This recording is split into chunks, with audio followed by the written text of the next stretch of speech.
दोस्तों एक और वीडियो लेकर आ गए हैं।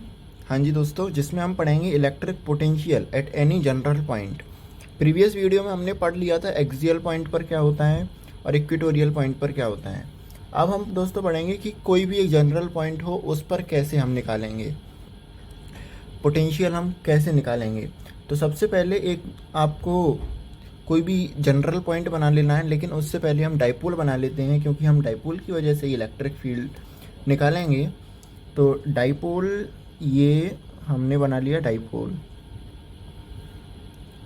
ये हो गया हमारा डाइपोल। ठीक है दोस्तों, अब मान लीजिए हमने ये बना लिया, ये है कोई पॉइंट, इस पॉइंट को हम नाम दे देंगे P। ये पॉइंट हो गया P।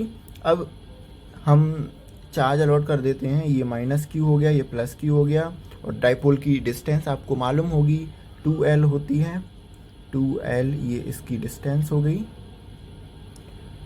अब क्या करना है आपको, सबसे पहले यहाँ से यहाँ और यहाँ से यहाँ तक एक लाइन खींच देनी है। मान लीजिए यहाँ से यहाँ तक का डिस्टेंस हो गया r1, तो हम ऐसे डॉट डॉट डॉट करके दिखा देते हैं कि ये हो गया r1। और दोस्तों यहाँ से यहाँ तक का डिस्टेंस, इसे हम कहेंगे r2, ये हो गया आपका r2। ठीक है, और ये डाइपोल की मिड से यहाँ से अगर हम ये डिस्टेंस निकालेंगे, ये डिस्टेंस क्यों निकालेंगे अभी मैं आपको बताऊंगा, क्योंकि ये हमको काम में आएगा। ये जो डिस्टेंस हमने निकाला कैसे निकालेंगे, इसको मान लेंगे ये r है, और r2 के लिए हम क्या करेंगे, यहाँ से एक लाइन ड्रॉ कर देंगे कुछ इस तरीके से। ये हमने लाइन ड्रॉ कर दी, तो जितना डिस्टेंस ये होगा वही डिस्टेंस ये होगा, तो हम इससे ये डिस्टेंस निकाल सकते हैं। कैसे निकालेंगे, r2 में से इस पूरी, इसमें से मान लीजिए इसमें से अगर ये माइनस कर देंगे r1, इस पूरी लाइन में से अगर इतना, ये इतने में से अगर हम दोस्तों मान लीजिए इतना माइनस कर दिया, ये r1 ही कहलाएगा, तो ये यहाँ का डिस्टेंस निकल आएगा। तो यहाँ लिख देते हैं r2 माइनस r1। मान लीजिए अभी तक के लिए इसका डिस्टेंस यही है, r2 माइनस r1। अब हम डेरिवेशन की शुरुआत कर देते हैं। तो डेरिवेशन की शुरुआत कैसे होगी, हम इलेक्ट्रिक पोटेंशियल निकाल रहे हैं, जिसे हम डिनोट करेंगे V से, V नेट, मतलब V net which is equal to, इसे हम लिखेंगे ये पास में है, तो इसमें से हम इसको माइनस करेंगे, तो V due to plus q minus V due to minus cube, तो V due to plus q minus V due to minus q, मतलब electric potential due to plus q minus electric potential due to minus q. अगले step में आ जाएंगे, electric potential क्या होता है, V is equal to KQ/R, तो हम यहाँ लिखेंगे KQ अपॉन R1, इसके लिए प्लस Q के लिए ये R1 है, माइनस KQ अपॉन R2, इसके लिए माइनस Q के लिए ये R2 है। तो सबसे पहले दोस्तों हमको ये देखना है, ये एंगल यहाँ पर, यहाँ कहीं ये 90 डिग्री बनेगा, देखते हैं। डेरिवेशन में आगे बढ़ने से पहले हमको दोस्तों इस डिस्टेंस की ज़रूरत पड़ेगी, बेसिकली इसकी ज़रूरत पड़ेगी। तो हमको ये R2 माइनस R1, ये हमारे पास इसकी वैल्यू नहीं पता हमको क्या है, तो सबसे पहले इसकी वैल्यू निकाल लेते हैं। कैसे निकालेंगे, बने रहिए वीडियो में। सबसे पहले आपको एक ट्राइंगल दिख रहा होगा, ये ट्राइंगल दिख रहा होगा, मान लीजिए ये A पॉइंट है, ये B पॉइंट है और C पॉइंट है। इसमें हमको क्या क्या दे रखा है, चलिए बताइए। इसमें हमको बेस और हाइपोटेनियस दे रखा है।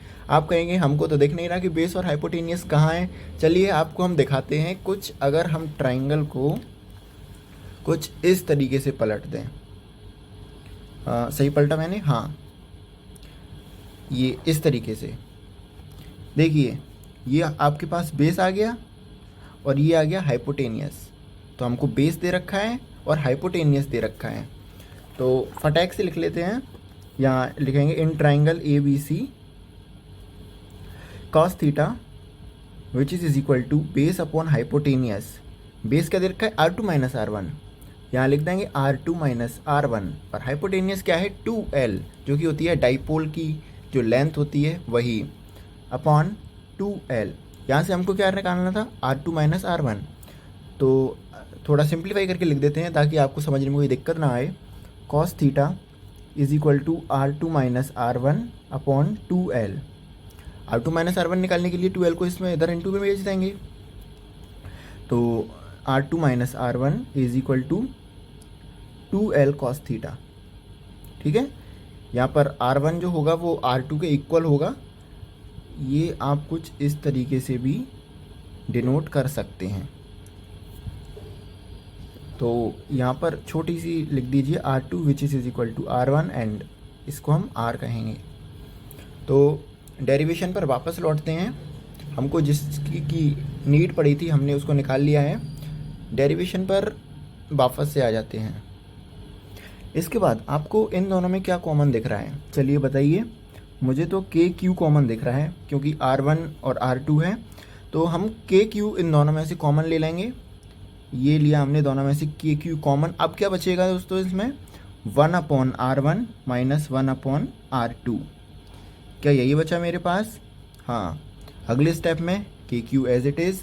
अब दोस्तों देखिए, इसका आप क्रॉस मल्टीप्लाई भी कर सकते हैं या फिर एलसीएम लेके भी कर सकते हैं। मैं आपको क्रॉस मल्टीप्लाई थोड़ा आपको हार्ड पड़ेगा, इसलिए मैं एलसीएम लेके बता देता हूँ। इन दोनों का एलसीएम लेंगे तो वो होगा R1 इंटू R2, और फिर ऊपर कैसे करेंगे, ये R1 से R1 कट हो जाएगा तो यहाँ आ जाएगा R2 लेंगे, R2 से R2 कट हो जाएगा तो ये हो जाएगा R1। तो माइनस का साइन है, माइनस लगा देते हैं और R1। अब दोस्तों देखिए, यहाँ पर एक मैजिक हो गया। हमको R2 माइनस R1 ये तो अभी हमने निकाला था, किसके बराबर होता है, 2L कॉस थीटा के। तो बस बिना कुछ सोचे समझे पुट कर दीजिए, तो हो जाएगा के Q into 2L cos theta upon R1 is equal to R2 है, तो ये अपॉन में R² हो जाएगा। ठीक है, कैसे अभी बताते हैं। के Q 2L cos theta upon R²। अब दोस्तों अगर आपको दिख रहा हो 2QL, तो ये किसके बराबर होता है, P is equal to 2Q into L। तो बस 2QL को हम लिख देंगे P, 2Q इंटू L, इसको लिख देंगे P। तो ये हो जाएगा KP cos theta upon R²। ये हमारे पास V नेट निकल के आ गया है।